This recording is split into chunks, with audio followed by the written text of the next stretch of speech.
Alors, ce qui est intéressant dans Solilune, c'est qu'on sort de la pensée duelle. On n'est plus dans le bien ou dans le mal, dans le jugement. Et donc, on est dans une pensée en trois parties.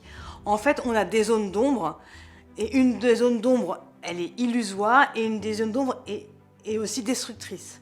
Donc, quand on prend conscience qu'on a ces deux zones d'ombre-là, on peut plus facilement rentrer dans la lumière et rentrer dans la qualité. Ça permet d'éclairer ce yo-yo de l'ego en fait, qui fait qu'une fois qu'on est dans l'illusion, à un moment donné, on n'en peut plus, on a des attentes qui ne sont pas satisfaites, donc on passe en mode vengeance et on va tout détruire.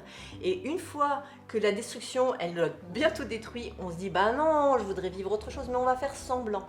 Et en fait, ça maintient dans le yo-yo de l'ego. Et là, Solilune, elle propose une issue, c'est-à-dire une transcendance, et d'aller éclairer la qualité.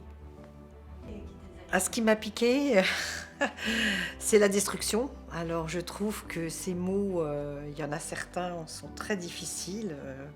Je les ai pas là, mais ils sont très durs et on se dit non, on n'est pas ça quoi.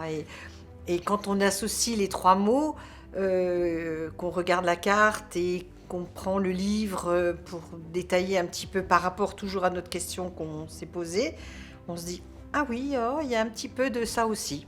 Du coup, je me suis vachement reconnue dans la carte du coup de l'indépendante, avec du coup le mot arrogante et misanthrope.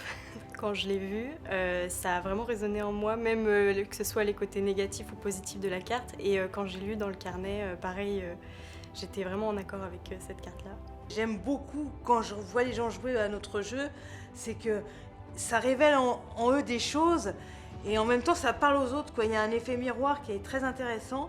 On s'est aperçu que ça avait vraiment beaucoup d'impact sur elles et donc c'est satisfaisant.